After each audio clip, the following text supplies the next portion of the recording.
All right, and we are live. Hey, everybody, Tuesday, a couple days till Turkey Day. Hopefully everyone's been dieting and working out, getting ready to eat lots of food, drink lots of bourbon.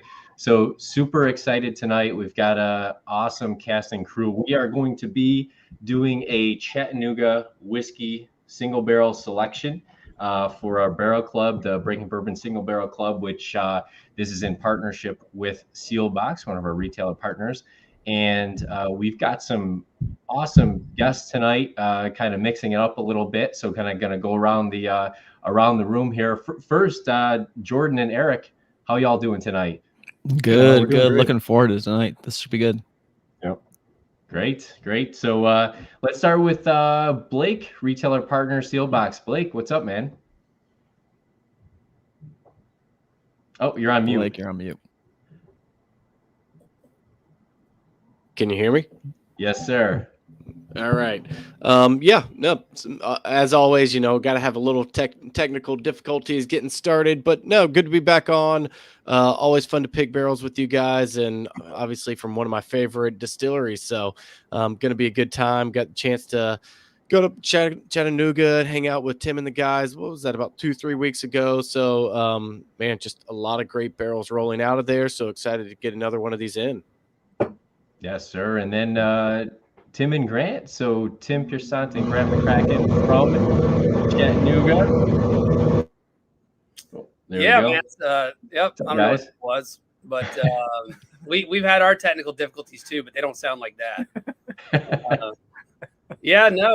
I really appreciate you guys having us on, and I know we've been talking back and forth for a while, and you guys have covered a number of our other releases, and it's just cool to be able to get you guys a barrel. And my name is Tim Piersant, CEO, founder of Chattanooga Whiskey. I got Grant McCracken, the head distiller, chief product officer of Chattanooga Whiskey, the guy that does a lot more work than me, and so I'll try not to sound like an idiot sitting next to him tonight. But it's awesome to be on here. I'll try not to embarrass us. How's that? I don't think you've ever embarrassed me. I'm pretty sure I've embarrassed you.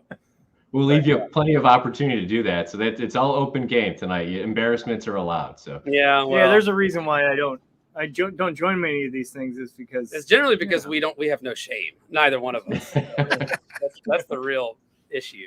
Although Grant, whenever I was there a couple of weeks ago, Tim was claiming that he does all the maturation, distillation, fermentation. He's basically handling it from top to bottom, is what he told me. It's like Grant's out of town. Don't run this by him later. But this. Well, I wish I could take credit for all that stuff nowadays too. But we got a great team who does. You see what you just did? Now look, he comes out. You try to say something, and give him an opportunity, and he just totally humble about it. That's. Anyways. Oh, that's great. And so I said we were mixing it up. So last but not least, kind of bumped into somebody who is he's very familiar with podcasting. So Will Brinson. Will, just introduce yourself. Tell us your background, man. Yeah, I mean, I guess at this point I'm a senior NFL writer at CBS Sports, but I don't really write at all. I basically just sit in this chair and podcast with Nick, and I have a mutual friend, Ryan Wilson. That's how we got hooked up. I now use Breaking Bourbon for all of my, when I'm in the ABC store, and it's a whole convoluted nightmare in North Carolina. It's not like Tennessee where you just go down to Sam's Liquors across from the Waffle House and buy whatever you want. You got to go in a government building and hope you get lucky. But when I'm in there, I use Breaking Bourbon for all my, looking it up. And honestly, was like, I don't get nervous for podcasts. I'm kind of nervous for this one because usually I just babble on about football, and now I get to try some Chattanooga whiskey. We were saying before the show, I actually went to high school in Chattanooga. Very excited for you taste it. You taste this Tennessee whiskey. I probably shouldn't say it reminds me of my high school days, but theoretically it could. I guess I can't get in trouble now for that, right? I think you're all right. Yeah, thanks for having me, guys. Very, very excited. Glad you could join us. Yeah, for sure. Yeah. So, Jordan, you want to give kind of a once over? What are we doing here? Yeah. So we have four distinct barrels coming in from actually 3 distinct barrels and new make, right? Is that how this is working? Yeah. So 3 distinct barrels and some new make, which is pretty cool. So the guys over at Chattanooga have done very limited single barrel selections so far, and they're only doing a handful a year. So we're pretty pumped to be working with you all to be picking up this barrel. Going to be going through Seelbach's, of course, in our single barrel club. And I think we're going to do for the 4 of us here. Why don't we just pour a little of each one? ABC, take just a few minutes if you haven't poured already. Take some time, nose it out, taste it, see what you think. Then let's discuss, and we'll go from there. And we're gonna pick one of these. And as we do that, do you all want to give us a rundown on the barrels that you chose for us from Chattanooga? So we're pouring one of these, or no? Pour all 3 at once. Pour all 3. Yeah, pour all 3 at once. Well, So I only brought 2 glasses. I'll start with 2, and that was my question. I was going to disagree. Yeah. I can only leave so many empty bourbon glasses, and then my wife comes down in the morning. It's like, what happened last night? There's 22 glasses. You stumbled to bed, and at least you're podcasting about bourbon. When that happens, you're podcasting about football. It's a little bit more of an excuse, but not a great one. It's, oh man. So Blake knows now. Limit it to like 1 or 2 glasses. That's the evidence is clear.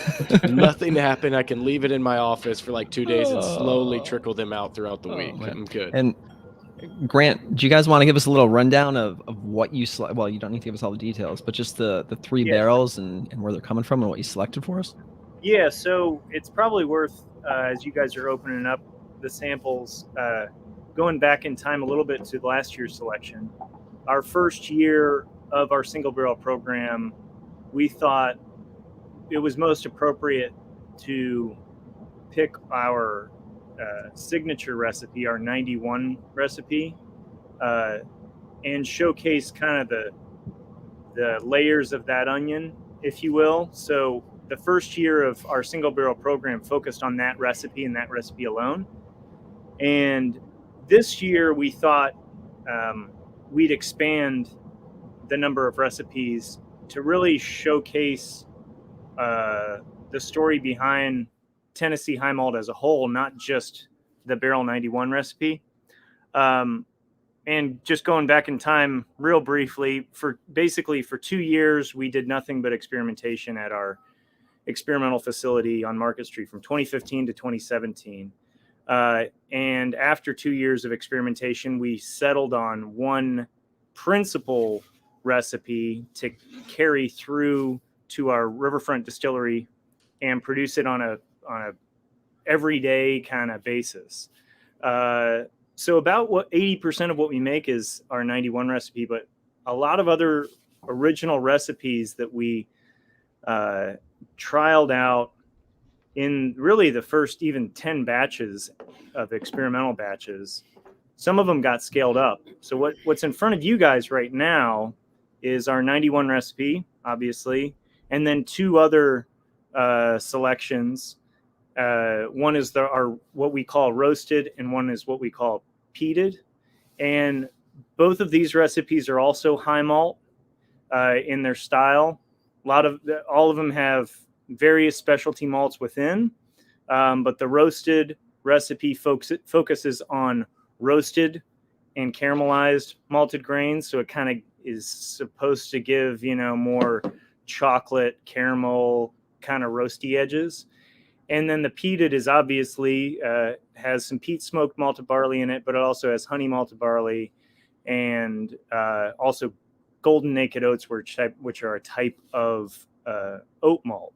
So a lot going on in those 2 recipes, but then also you got our 91 signature, which has malted rye, caramel malted barley, and honey malted barley.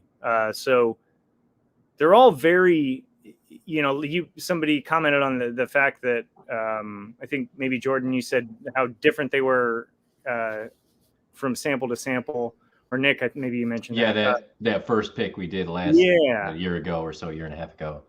So these should meet that, if not exceed those differences. And that's kind of what we, are stylistically, or kind of in a single barrel philosophy, we really wanted to create a lot of dynamic wide-ranging flavor profiles. And the history behind what we've made at Experimental is just really conducive to that. So we scale up recipes every year up to our riverfront, and these are some of the original few that got scaled up.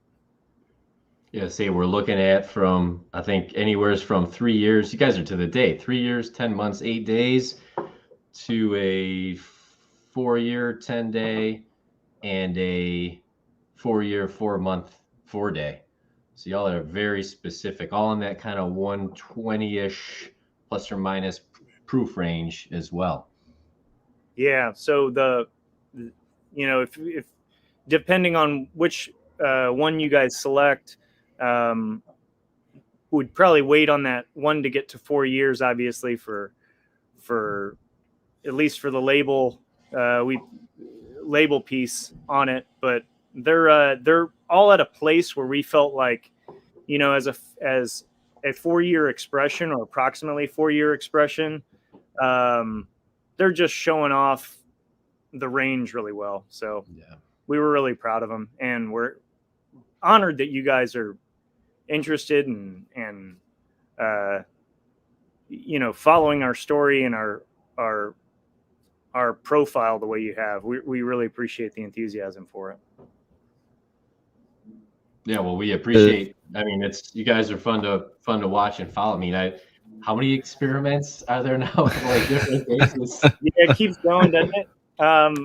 We're up to 21. We just released batch 21, and even behind that, we've released dozens of completely unique mash bills in our single barrel experimental range. So each year, 2020, we really kicked it off, but 2021 has been a big follow-up year to that.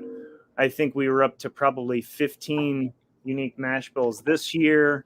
Last year was probably 10 to 12, somewhere in that range. So if you're counting up the number of actual unique recipes and profiles that we've come up with, it's like 50 plus. So and we like to think that we hit the mark on most of them. We're proud of them. So the fun part was walking in the bottom or the basement of the experimental distillery, and it's like, oh, well, this one we use this mash bill, and I don't know, we did something here, and I don't know what that barrel is. Yeah, Grant could tell you more about it. It's just barrels everywhere and everything something different. But I think Tim made the point, which is really cool. It's like, these are just additional ingredients that we can use when you go to do like the bottled and bond release or something. I mean, how many different recipes, mash bills went into the first two, the spring and the fall bottled and bond? Yeah, so each season had 4 recipes go into each one, and it's good that you bring that up because this is kind of a tasting of a few of those. The spring of 2017 vintage had these 3, or actually 2 out of these 3, and then 2 others as well, a wheated recipe, and then one we call high rye malt. It represents the batch 001 recipe. And then the fall had 4 as well, and these 3 were all in the fall. In addition to that, there was also wheated again. And even though that there was principally one recipe that kind of got swapped in, swapped out, and then the percentages shifted a little bit, they're pretty different from one another, and really speak to kind of the seasonal flavor profiles of spring and fall. So we're hoping to continue that tradition in 2022 with our 2018 vintages, and they're going to be just as kind of wide ranging as these 2 first that we've come out with. So as you guys all taste this first one, I want to hear some initial thoughts. Let's talk about the nose on these. Yeah. They're really incredible. Yeah. I'm through all 3. I'm ready to give. I think we should pick. I thought I caught a lot of caramel on the nose. And then, I mean, like, I was sipping it and I was like, man, I'm just an idiot. I was like, maybe like my taste buds are morons, but I taste like chocolate and vanilla at the same time. And then right as I said, like, that, I was thinking yeah. that's why Grant Tim said chocolate. And I looked over here and I was like, that is accurate. And I mean, it was very cool. There's a really nice first and second kind of like wash over the palate, and they're both very distinct. It feels like where you get that first one, you get the first like rush of notes, and then on the back end you get a totally different flavor, and it's incredibly smooth too. It's kind of mind blowing how easy it goes down. Yeah, I 1 and 2 or A and B seem pretty similar. I just get a little more. It really is like a vanilla and chocolate swirl soft serve to me. Is kind of what getting that one. And these are all pretty. This is what I really appreciate. I think about Chattanooga is that, you know, for the age, they're really a rich flavor profile, right through and through throughout the whole sip. It's just a really good flavor profile, really good sip, and just the diversity of the types that whiskey that you're putting out, just varying the grain and just the recipes is just fantastic. You know, these are all really, really good. So, you know, we'll clearly just take each one and call it a day. Really. Well, yeah, so question on that. Where do you guys think the yield is going to be on these? Any sense of what that would be? Number of It bottles? should be around 30 to 33 cases, I think. That's 6-pack And cases. you guys say you guys are 6 per? Yeah. Gotcha. So we're in the 180-ish range. Yep. 180 to 190 maybe. Of course, coming out cast strength, right? I was just looking at the very first one we picked, which was similar. I think I want to say 118-ish, 118.2. So we're a little bit higher, just slightly higher. I mean, are you guys finding your proof band to be like barrel proof to be, you know, 120 plus or minus? Where are you guys kind of seeing the peaks and valleys on some of these barrels you're pulling? Yeah, you know, so our warehouse is a little different than most, as with most things in our program. We are in technically we call it a dunnage style, but it's above ground, and we're in a big old car dealership. So the whole thing's made of cinder block. It's not made. Our warehouse does not have, you know, thin metal walls. Our temperature swings. They move up slowly in the summer, but once they're there, they're sustained. And then once it starts to get cold out, they kind of shift down. So we get these really intense pushes, like changes in pressure. And with the generally higher, I guess, somewhat higher humidity of Chattanooga, we got a river valley climate. It's warm here. Mostly we're seeing these proofs edge up like about a proof a year. So, you know, what starts as an entry proof on average of around 115 ends up being at this 4. It starts to flirt with 120, 121, some are 118, maybe 117 at this point. But once we get up to 4+ years, most of them are going up at least a couple proof points. So it's really interesting. I mean, when we had 1816 as our signature, and that was of course sourced from LDI, aka MGP, and those proofs, when we got a hold of them, we warehoused them for a while, but those proofs kind of shifted around a little different way and led us to believe certain things about evaporation rates in our warehouse, and then and changes in alcohol. And then all of a sudden we get our own stuff and it just kind of rewrites the rule book. So it's pretty wild stuff. Yeah, that's some consistency on that proof. And these are I'm definitely getting very different from one to the next. Mm-hmm. I as far as single barrel selection goes, you know, sometimes it's they're very similar. You're just picking, I guess, the best one in that sense, but you kind of have the same tasting notes for all three of them. These are three very, very different bourbons. It's just going to come down to what do we want to go with for this particular pick. As was with the first one, they were all three of them were good. I was actually just sipping the Bottled and Bond last night, and I hadn't had it since I reviewed it, and I'm definitely picking up a little bit of that same, I wouldn't say the same flavor per se, but there's something in the base that's like reminiscent of the Bottled and Bond that I'm picking up that I was really digging last night when I was tasting it. And so I don't know, what do you guys think? Anyone have Can I ask a question? Yeah, man. Okay, so C is the PD one, right? Like very clearly. It's got to be, right? 100%. I mean, right? Like, I think that was said. I'm just making sure like it comes across like it's. So my question was, that was not my actual question. My question was, with Tennessee whiskey, and again, like I'm not like at an expert level here. I'm like, I mean, I know I drink a lot. I drink a lot of bourbon, good bourbon, but I'm not review bourbon level here. But Tennessee whiskey can tend to be a little on the sweeter side, right?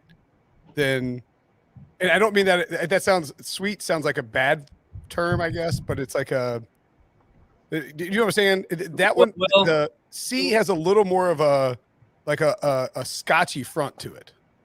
Yeah. So whatever you say about Tennessee whiskey can't possibly offend us because we don't make it. So all right, well, it's not Tennessee whiskey then, but it's whiskey from Tennessee. Yes. Yeah. We are proud of our Tennessee heritage, but we make what's called Tennessee high malt. And to kind of piggyback, don't get caught up on things that I say. I don't talk for a living. It's not. This is I am not going to sleep because of anything you said. No, Grant. So just piggyback on what Grant was saying earlier about the experimental distillery and just how that was our lab for the first 2 years to really explore specialty malts in bourbon. And because of that process, we never did the Lincoln County process, Will. So what that means is we never sent our distillate through sugar maple charcoal prior to barreling it. Okay. And so therefore, because we did not adopt the Lincoln County process, we did not create Tennessee whiskey, and that was by design. And it is not because we don't like Tennessee whiskey. It's literally because we wanted to be, high in specialty malts, and we wanted to do a number of other things that drove kind of this deeper, darker, richer, more complex side of bourbon. That foundationally is because of specialty malts, but then it goes, kind of every step of the process, it kind of goes above and beyond that. But as we were going through this process, specifically from 2015 to 2017, even though still to this day, we're exploring different specialty malts in bourbon. And I think we've done over 360 experimental barrels now over the last nearly 7 years. But specifically the first 2 years, it was to establish what was going to be the flagship of Chattanooga whiskey. It was what was going to be the future of Chattanooga whiskey, because when we were founded, it was illegal to distill here. Yeah. And while we spent 2 years changing laws, I was going to ask you about that too, because I was reading about that. The same stuff happened in North Carolina because back-assward Bible Belt, right? Lawmakers who are doing weird stuff behind closed doors are like, we can't have whiskey being made by the people. And I was born bass-ackward, so it worked out. But so we were sourcing from MGP, from what used to be called Lawrenceburg Distillers of Indiana, LDI. And so after 8 years of selling and growing Chattanooga whiskey off of essentially the backs of LDI, we had to wean ourselves off of that. We actually, let me back up. We did not have to wean ourselves off of it. We wanted to wean ourselves off of it. Good point. And when we weaned ourselves off, it was not a slow transition. It was a legit ripping the Band-Aid off of the hairiest arm. You know what I mean? Like that. Yeah, I do. That's what we had to do. And so hence the first 2 years at experimental, and hence trying to settle on a flagship. And because we weren't doing the Lincoln County process, but we were legitimately from Tennessee, we were legitimately producing this bourbon, we just decided, hey, look, like we are a different animal, therefore we will call ourselves a different animal. And we coined Tennessee High Malt and then trademarked Tennessee High Malt as our own unique style. And I guess just one point of clarification, because I get asked a lot when I'm doing tastings if Tennessee High Malt is a category, just like Tennessee whiskey is a category.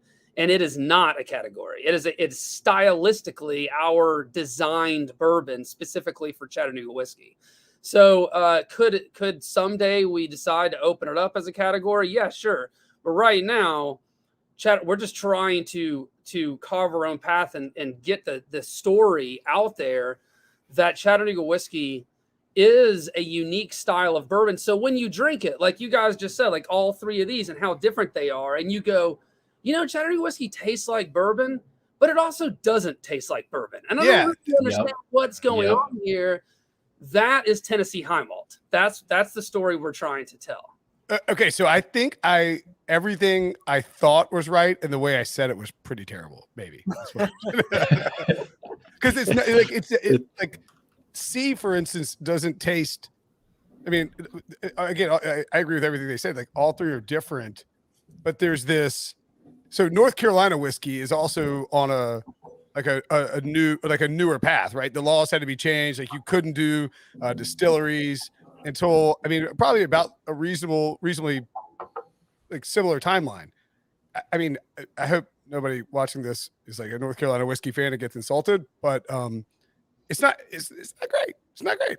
Like it for whatever reason, most of the North Carolina whiskey tastes like it's been barreled for 2 years, or you know what I mean? Like, and this tastes like it's been barreled for 10 years or whatever. Like that's I mean, I think Nick was saying that's a huge deal. If you can get newer whiskey, like in terms of the barrel age, and it tastes like it's been barreled a longer time, that's going to make me want a lot more of it.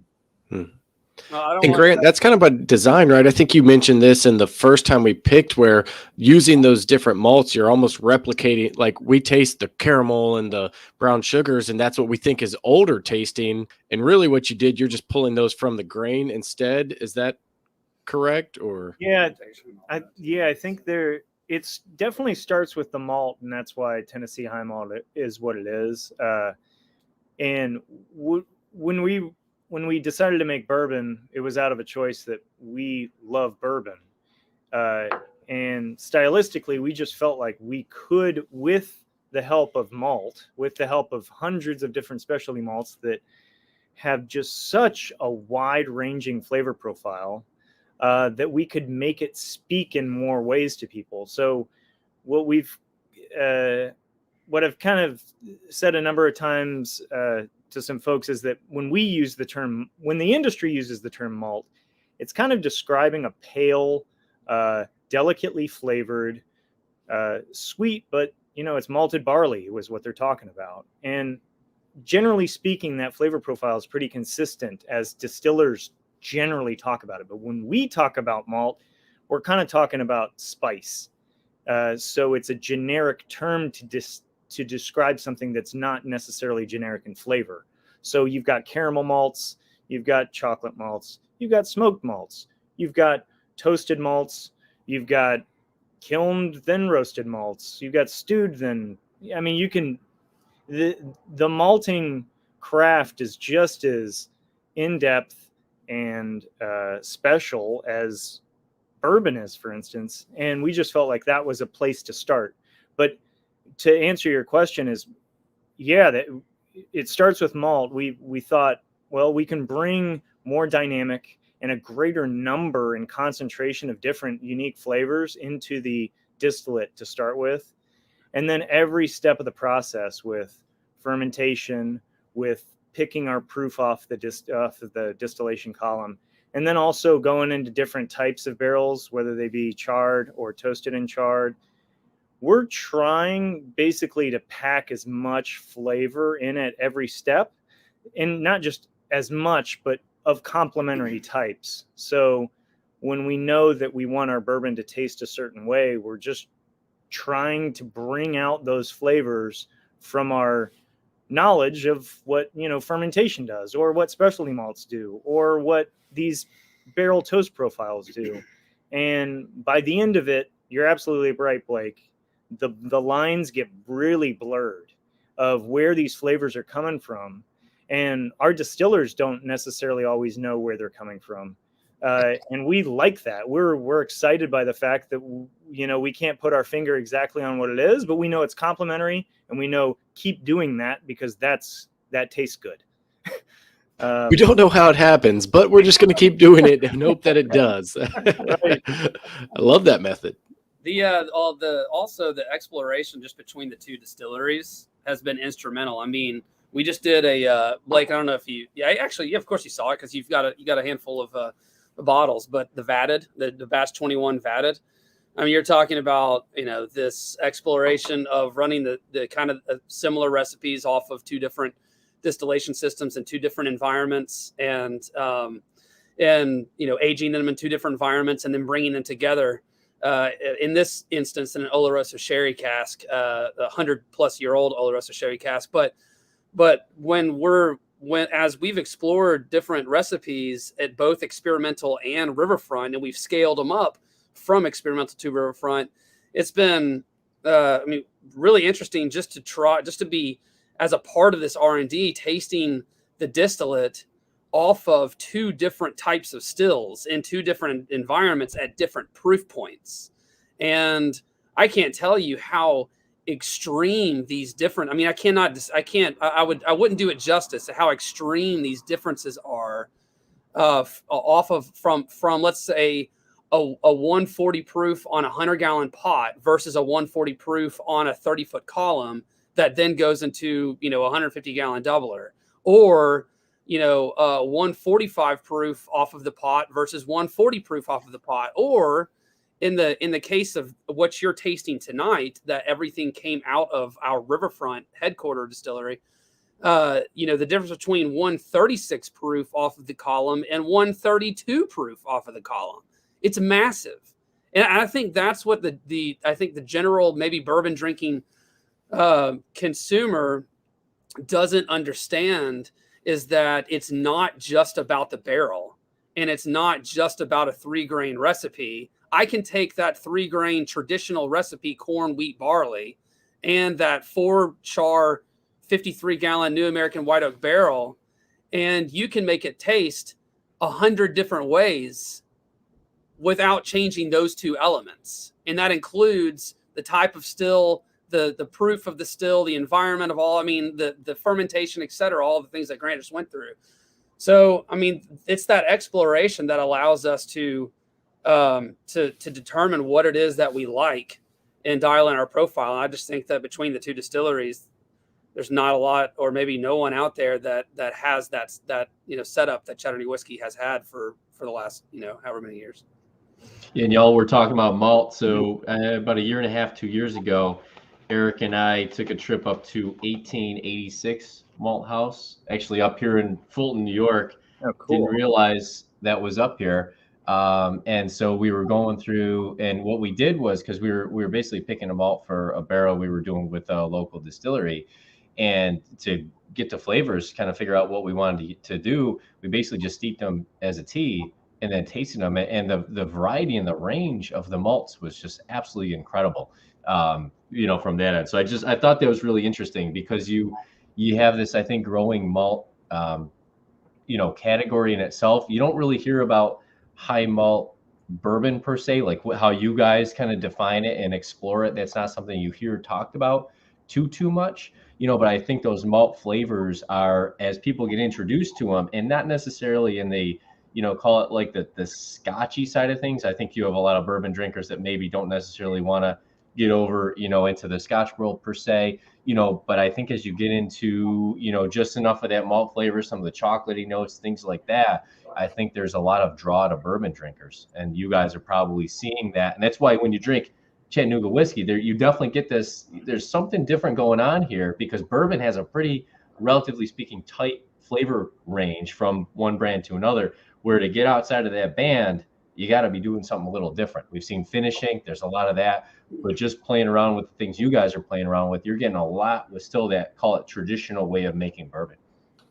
Well, it's like when you like, I'm a big jam band guy for whatever reason, but you hear like, you know, like they'll go like Widespread Panic or Fish or whoever will go into a song and they'll start going off into a jam and they'll tease, you know, a certain song, right? Well, like C, for instance, feel like when you first take a sip, it feels like they're like teasing. It's like you're like, is that, wait, am I drinking? That's not scotch. Is it like it's obviously not scotch, but you do feel that like little bit of flavor profile or the blend between, or like stepping towards the line that you normally, as Nick said, you don't taste with traditional bourbon. Yeah. They're gonna play scotch. I can hear it. Did I just drink scotch? Yeah, but yeah, there are also some scotches now that are doing that too, where they're sort of going back towards the bourbon area as well. Because I'm not a big heavy peat guy myself. Yep. So let's talk about C. What do we think about it? So that, yeah, I mean, I agree with what everybody's saying, and C is just not my personal preference. I don't typically love smoke. My leader right now is A, but I was also drinking a Chattanooga pick before we came in, which had a little bit of that peat in it. And I mean, it's really good. It's just not what I typically sit down with and want to enjoy. But, you know, uniqueness factor, it's up there. But, you know, if we're going to have a debate, I'm going to throw A into the running, at least for now, because I don't know. It's got a lot to it. The body is great. There's some good fruitiness as well as kind of that vanilla chocolatey note we're talking about. And man, the finish is fantastic as well. What do you think, Will? What are you being drawn towards? It's kind of tough there. It's like a really hot. There is no blonde, wrong really answer. Hot brunette and a really hot redhead at the bar. It's like you're not sure which one you really. I mean, because they're all very different and they're all very attractive. You know, What color is your wife's hair? That's how the right answers only. That's the answer. Well, I didn't say which one to switch. My wife is a blonde, so no. I mean, I think that. I mean, what I wrote down, and again, I'm a friggin' noob, as my son would say when it comes to this, but like. I think I think C is very smoky and peaty. B is oaky and maybe a little more aggressive. And then A is this like I think I even wrote down like smooth criminal. Like it's just very, it's you get that like back end. You're not really expecting. Like I literally tasted chocolate and was like, what the F? Like, but there shouldn't be. Why am I tasting chocolate and there's chocolate and then a little bit of vanilla. So, I mean, I think it depends entirely on what your like preference or flavor profile is. Like A is very smooth to me. B is sort of that like a, you know, like if you get a double oaked Woodford or something like that, maybe not the same, but closer to that. And then C is that stepping towards the line, Scotch jam band version of. That's a good way to describe C, I think. That is a good way to describe. See, it's funny. So whenever I do a barrel pick, it's always, if I taste the first barrel and I'm like, oh, this is great, right? You start a barrel pick, you're like, this is great. We'll see what the other ones are. And A like grabbed me and it kept me the whole time. So I kept going back and forth between A and B. C is the same deal. You know, C is good, but I think it's gonna, you have to really want that smokiness, that malt to it, right?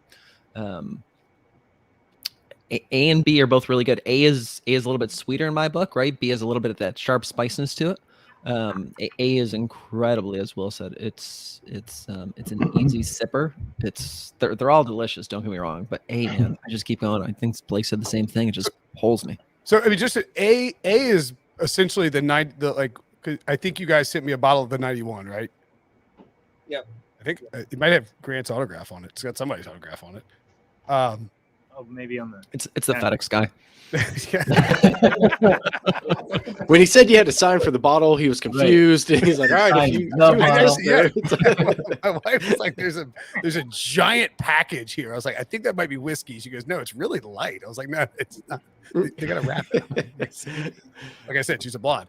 At any rate, so the is the A the 91? Is that right? Yes. Are we allowed to say yet? Man, yeah, I think Will's so. coming out sounding like a pro, just naming the mash bills right off the bat. Man. I'm impressed. Yeah. It's Well, I mean, in It does have He's a bourbon barrel It has a shark. 91 Oh. written on it. Oh man, okay, y'all are cheating. This is It's what on I'm the label.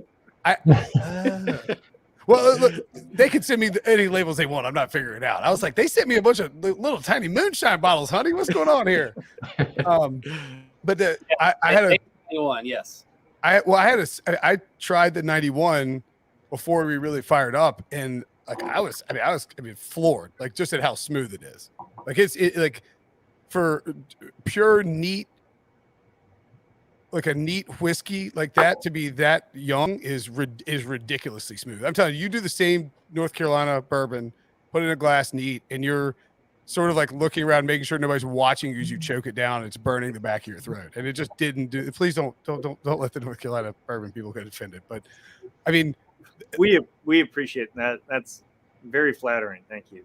I mean, it just doesn't taste like it should be that young. And so again, if you like. My son is texting me troll gifts for some reason. If you, I mean, I think it just depends on the flavor profile. I all three are fantastic, and I wouldn't be the one to decide. I would pick the most aggressive one probably. I like A lot too. I'm gonna throw B back in the mix here. I'm getting on B. I'm getting definitely some chocolate malt here with B. Definitely. I'm digging the chocolate malt. I feel like B, it's leaning more towards kind of a single malt flavor profile, but not that peatiness that I'm getting with C. I'm good with taking C out of the mix. That was the one I kind of was like, this is definitely getting to a range where you're gonna want some of that different kind of flavor. A, absolutely the more I'd say that more kind of traditional flavor with the flair. It's like it's got the spice of some of those malty characteristics, but it's really definitely more core bourbon, or core, I guess you call it like traditional bourbon. Whereas B, I think we're leaning towards that single malt. So again, I think it depends. It's like, what do I want to drink here between these two? So I don't know. Anyone case for B to take another sip of B? Anyone behind B? Eric, what do you think? I mean, I'm a little on the B side too. So what I wrote for my notes was the B side. A definitely remind me of more traditional, what I know of Chattanooga whiskey. It just kind of took it a little bit farther, and that's what I really liked about the last single barrel pick we did. It was a little different, a little enhanced in some ways, and that's what I love about Chattanooga. It kind of enhanced it a little bit more. But B is taking it even farther, and there's a lot more roasted notes in it, a lot of chocolate malt, roasted malt. It's a lot more nuttier. So it's taken what I like about Chattanooga already, but it's adding a little bit even more of a dimension to it that's different, a little uncomfortable too, but really rich. So I'm a little on the same with you, Nick, and I've been going back and forth the whole time about, man, which one do I really like more? Because I mean, the thing about B too is that B has a very driving on Highway 64. Like through the Nantahala, through the Oconee, coming in like before you what's the damn city when you pop out on 64 before Chattanooga? Is it Cleveland? Cleveland, yeah. When you pop out in Cleveland, and then you got to get back on the main highway, it has a very like mountainous, windows down, driving in your old Bronco kind of feel to it, like a rich mountain feel to it. I don't know if that's what y'all are shooting for, but like, I love the visual. Yeah, Yeah. And Chattanooga, I always think about how because Chattanooga is surrounded by two mountains in the ridge, right? It's sunk into this area, and you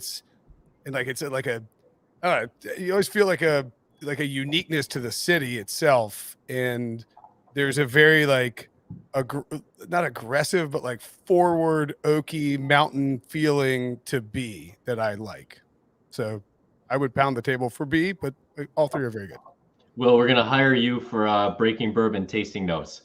Only for Chattanooga. I like the visual. Visual tasting notes. I love that.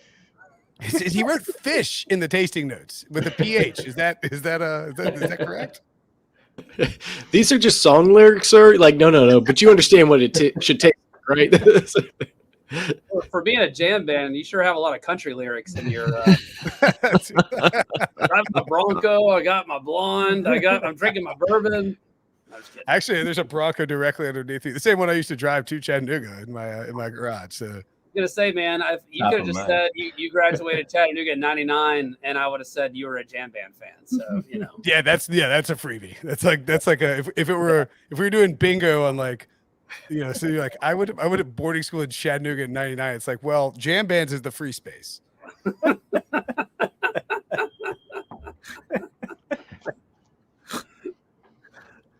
Jordan, I almost what do you said think? Driving through the mountains in my Bronco, listening to Europe '72, but I thought that would be too on brand. Too specific.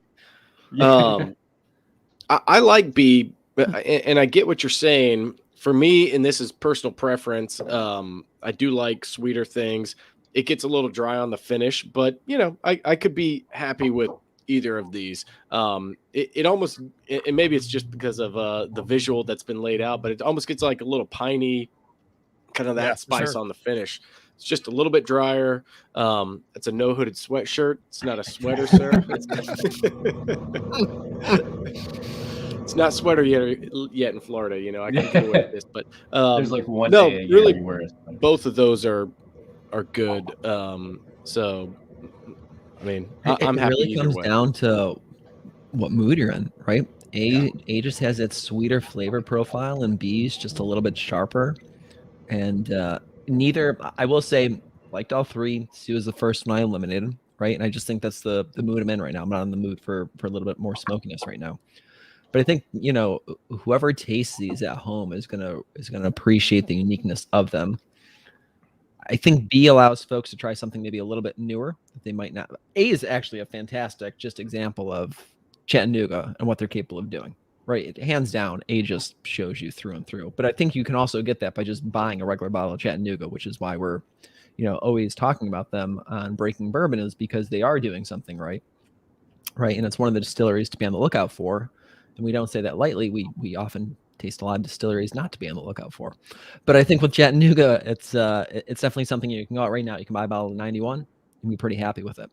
I'd be pretty happy with a barrel pick of A. I'd also be pretty happy with a barrel pick of B, quite honestly. Right? I think it exposes folks to a little bit newness to Chattanooga, something they might not normally taste on a daily basis or be able to taste on a daily basis, which I think part of the fun of picking a single barrel and exposing others to it is exposing them to new opportunities that they might not have. And that goes a long way in my book too. Either way, I will say, really good choices you guys sent us. These are tasty. Appreciate Yeah. that. A and B are both great. I'm thinking to myself too. I'm thinking, of the club of kind of like what we know of the group who's going to be the consumers of this. Which do we think is going to be, towards the preference of the majority? And I guess for me, I'm looking for range. I think sometimes more than other people are in a sense. I think between the two, I think A is probably going to find a larger audience. Generally speaking, I think B is a little bit more on that, unique side of the spectrum. To throw that out there in the mix, I would be happy with either one of these. I think you're going to have more of that again, that more core traditional flavor with A, with that, definitely some unique spin to it. Certainly, its core is the 91, but it's a unique, barrel. It's 4 years, 10 days old right now, 120.80 proof. As we're tasting it, that's going to be certainly different than anything else anyone's going to get at the store. I am saying this not to sell bottles, because these will sell it by themselves very quickly. And we pick a lot of barrels. This is one that you want to buy 2 bottles of, because this is going to go really quick. This is a really easy sipping whiskey right now. Right? Just kidding. It's going to be limited to 1 on Seelbach. So Blake just ruins it for everyone. But this is a really I keep going back, damn, I'm almost out of my sample. It's a shame unless we get this barrel, because it is really good. Really good. I had clicked through to Seelbach. Y'all's prices are extremely reasonable. I appreciate that. We try to stay as close to MSRP as we can. You see them pop up here and there higher, but yeah, I mean, I feel like especially distillers and brands work hard to put it at a certain price. I don't want to jump out and just throw things at double. So I was well, because so my brother also went to high school in Chattanooga, and in fact, my dad did too. So I was thinking, all right, it would be a nice Christmas present. I'll order them a bottle of Chattanooga whiskey. So if I'm ordering them a bottle of Chattanooga whiskey, what would the people who run Chattanooga whiskey recommend for? Yeah. And my dad's a big Scotch drinker, will drink bourbon. My brother more bourbon than Scotch, but back and forth. For us, it's hard because it depends on who you ask in the company, and we have some distillers that are definitely more traditional bourbon focused, and which is awesome to have on the team, because when we're doing these selections, they're kind of like keeping us grounded in some ways. You know what I mean? They're in terms of what do traditional straight bourbon whiskey consumers really love about traditional straight bourbon whiskey, and that really don't have a desire to venture out. And maybe eventually they will, and that's kind of where Grant and I lived for a while. And then we've definitely now we really enjoy, I'd say, the more unique flavor profiles in a lot of ways. Although you'll hear us say in this exact conversation every single time that there is a reason that we picked the 91st barrel, the 91st recipe out of the experimental distillery to be our flagship. It was that recipe that the reason we fell in love with that recipe and called it Chattanooga Whiskey 91 is because we felt like it had the best of both worlds. It had the best of what could offer a straight bourbon whiskey, traditional straight bourbon whiskey lover, and it also expressed the high malt character that we were after at the same time. And so, like I would say internally, I would say the majority of our, maybe not super majority, the majority of our employees really, they're kind of normal, daily or weekly drinker is 111, which is the 91 recipe, but at 111 proof. And this single barrel of 91 is just going to be a more unique, amped up version of that. Yeah, more unique, amped up version of that. And so for that reason, if I want something to embody, if I have to pick one bottle to embody Chattanooga whiskey, and all I can pick is one bottle, even though we've come out with more than 50 different Chattanooga whiskey labels, it's got to be 91. I mean, it's got to be either 91 111 or a single barrel of 91. So but you may have just answered the question of like which one do we pick between A, B, and C too. It's like, I mean, because ultimately, if you're trying to do a really good, if you're putting something forward that says this is us, like, I mean, if you're gonna do this the single barrel like collaboration thing, like you put forward the thing that is your brand and not your brand. That sounds crappy, but like you get the like you're right. I mean, that embodies the whole purpose of what you do, and that's the 91, right? That's I am curious just what Grant's thoughts are on that. I mean, we have folks who are really, really into the deep, dark corners of bourbon and whiskey, and they love our experimental house character. It's really challenging, interesting, and it pays off to spend time with it, because you add a drop of water, you add another drop of water, you add another drop of water, and all of a sudden the whole experience just changes continuously. So if you have somebody who's really into our flavor profile and they just want more, we send them over to experimental. And the single barrels over there, like right now, we got a single barrel over there that has Speyside malt, a little touch of peated malt, but its heads and tails from the previous distillation had peat in them. So there's a little bit of smoky, but the mash bill also has caramel malt and a little bit of like darker roasted malts. And the whole experience just kind of sends you in a lot of different directions. But I mean, like picking a recipe personally is always been tough for me. I mean, there's not been too much apart from the Scottish or the peated discussions we've had tonight. I will say one of the first ideas that we thought was really starting to push what we were thinking about was the peated recipe here. So that to me, for true like Scotch drinkers who love Islay, that's the place to go. It's like bourbon meets Islay, and that's it. But each one of these has its own story, so I feel like a shitty dad if I'm just picking. Well, guys, clearly I am the shitty dad of the group. So there you go. What's up, shitty dad right here? Shitty dad, yeah. God, I hate seeing that kid will not stop peeing his pants.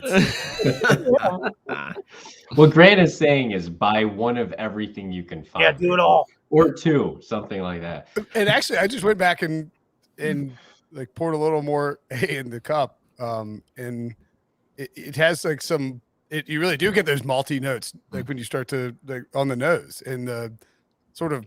I don't know. Anyway, it's very good. I don't know. I think I would now change my vote from B to A.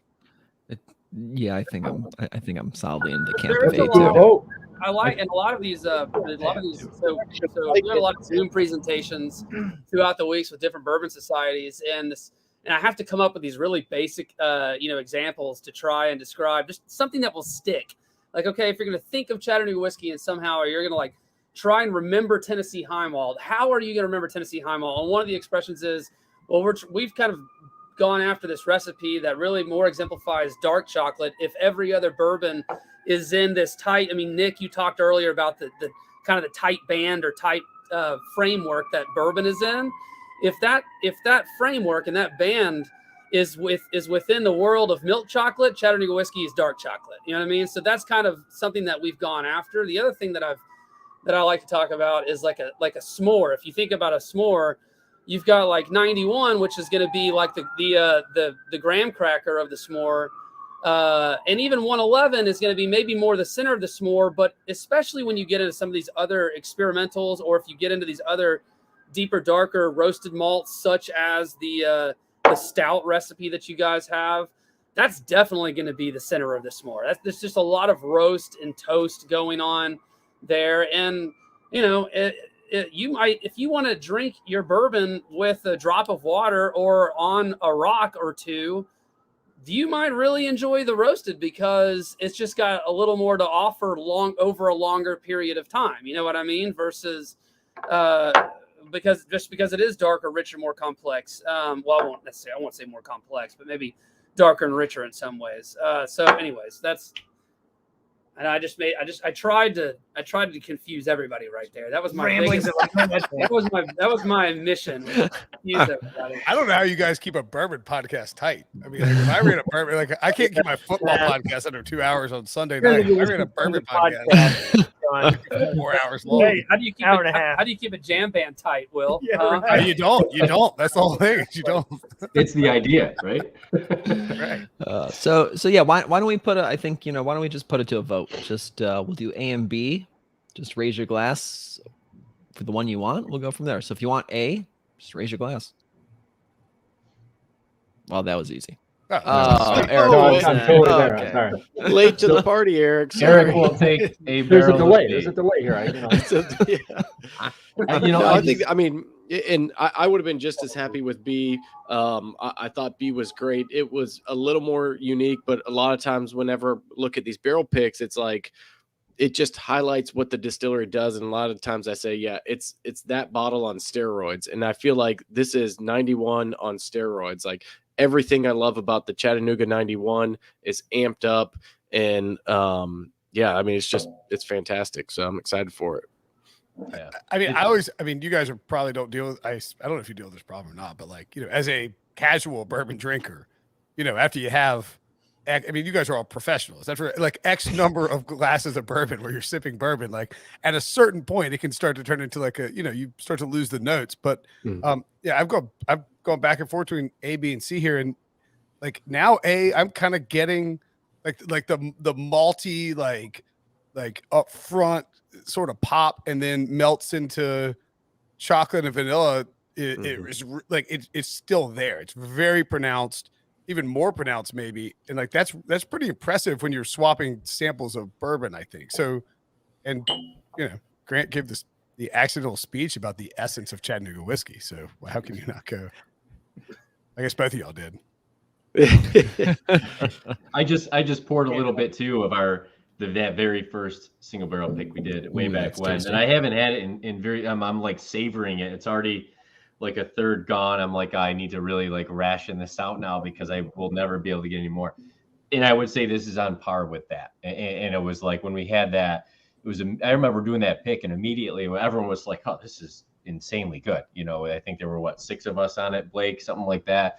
And this is right there. I mean, it's just one of those picks you do a lot of picks. It's one of those picks you definitely are going to remember. And it's one of those bottles you're going to be, like, yeah, I really want to drink it. And then part of you is like, what? There's only so much left. So maybe I'll wait for a special occasion.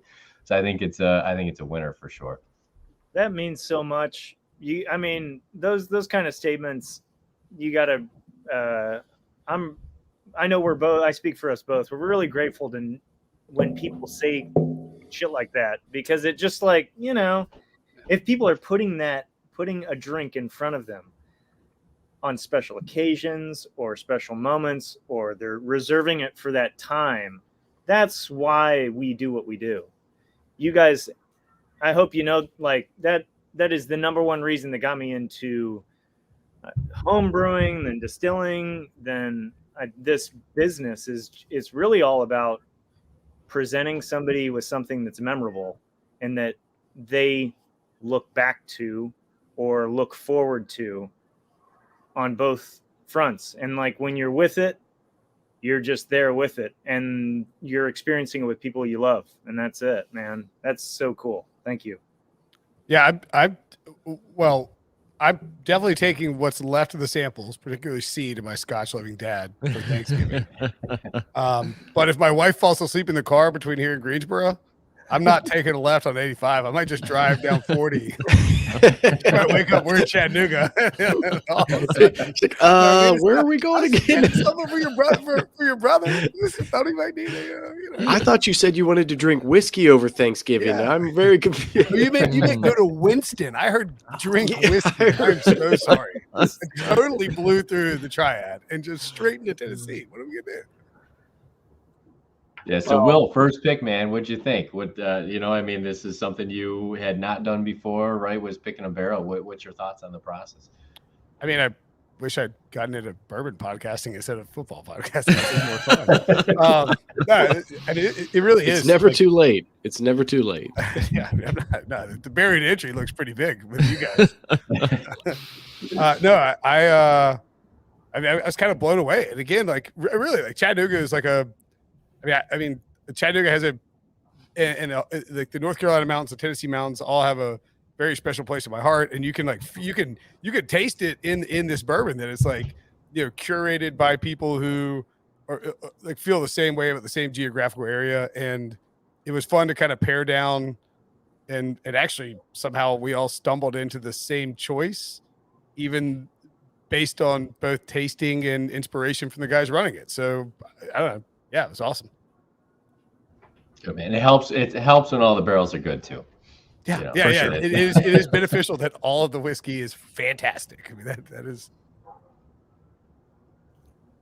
So this has been really fun. We really appreciate all those at home watching. Was fun to just shoot the shit with Will and the guys from Chattanooga, and of course Blake. It's always good to have you on. But for those at home, you'll definitely want to grab a bottle of this too if Blake lets you. It will be sold through Seelbach. It'll be part of our single barrel club. So we'll be sending out more details soon. So if you're not a member, make sure to sign up. But this has been really fun. We really appreciate Chattanooga inviting us to do a barrel pick with you all. We're very excited to do this. I think it was 3 excellent examples, and it reminds us why we talk about Chattanooga so much, right? The whiskey was really good, really unique, and there's a story behind it. And it's great to have the brand on here. You know, it's great to have you all from Chattanooga talk about it, and your passion shines through. I think that's most important, right?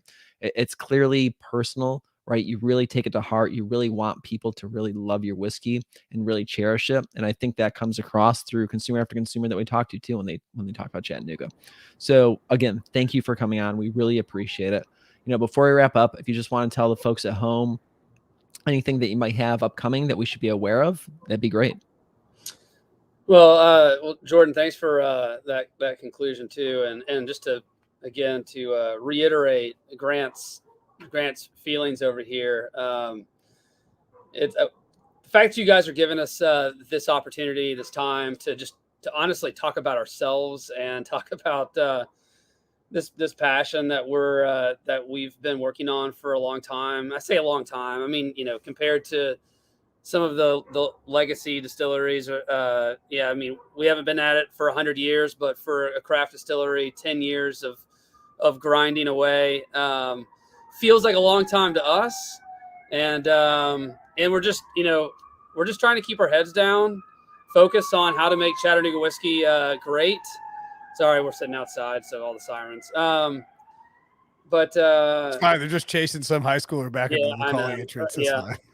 Yeah, they're that's fire. I blame Fireball for that. That's not That's good. Nice.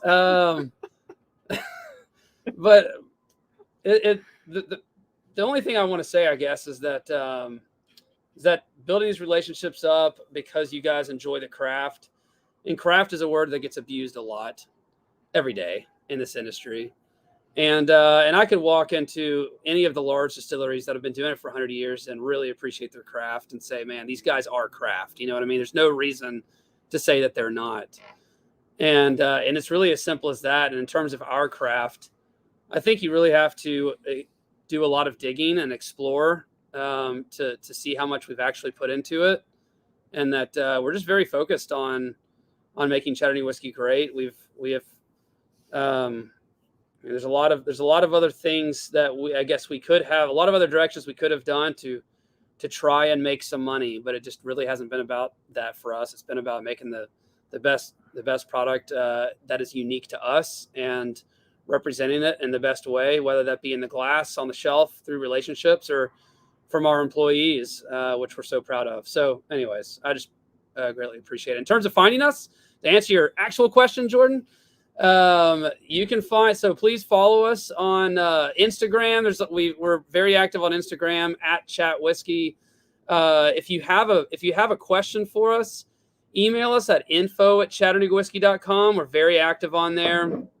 And in fact, I'm still on info@ChattanoogaWhiskey.com and love to see people's curiosity about what's going on with Chattanooga Whiskey, or or if you just want to shoot me a message, or if you have a message for Grant, please email info@ChattanoogaWhiskey.com. Grant has a flip phone, so he doesn't even know what Instagram is. Otherwise, go to Seelbach. I know that they're going to be carrying this single barrel, and Blake is a longtime friend and a longtime customer, and we're just I appreciate so much what he does just within his own operation, and he has also, been to our distillery, and he's passionate about what we do, and he carries a lot of great brands. So for him to be pushing us is quite a compliment. So anyways, that's, those are my main. Oh, and go to our website. If you want to explore our experimentals and those recipes and just all of our releases, from everything we've done at Riverfront to experimental, or just if you're curious about our story and changing laws, want to see our timeline, etc., please go to ChattanoogaWhiskey.com. So that's it. Thanks, guys. We appreciate that. And speaking of, Blake, why don't you give a plug for Seelbach? Yeah. As always, guys, thanks for having me. I really appreciate you letting me be a part of it. Come and drink some of this good whiskey. But Seelbach.com. We specialize in, craft, smaller producers, distillers. Obviously, actually, one of our longest, maybe the longest running distillery we've carried is Chattanooga. Just super excited how that's grown over the years, and to see their transition. I always like to tell the story of, they had the 1816 line, and they told me they're cutting that out to go to this new Tennessee high malt. And I thought, that's the dumbest decision I have ever heard. And then I tried it and I'm like, all right, y'all are probably right. You probably know better than me. And it truly was. I mean, it's fantastic stuff. Obviously the right decision. In my mind at the time, it was that first taste and then I got it. But before that, I'm like, I don't know if I understand that. But no, guys, really appreciate y'all offering this barrel to us. And we'll keep everybody posted. Join the Patreon for Breaking Bourbon so you can find out when this release will be, and it'll be posted there. And we'll get you hopefully any other Chattanooga bottles you need. I know we got the vatted coming most likely this week, so should be good. So thanks for having me. Awesome. Thanks, Blake.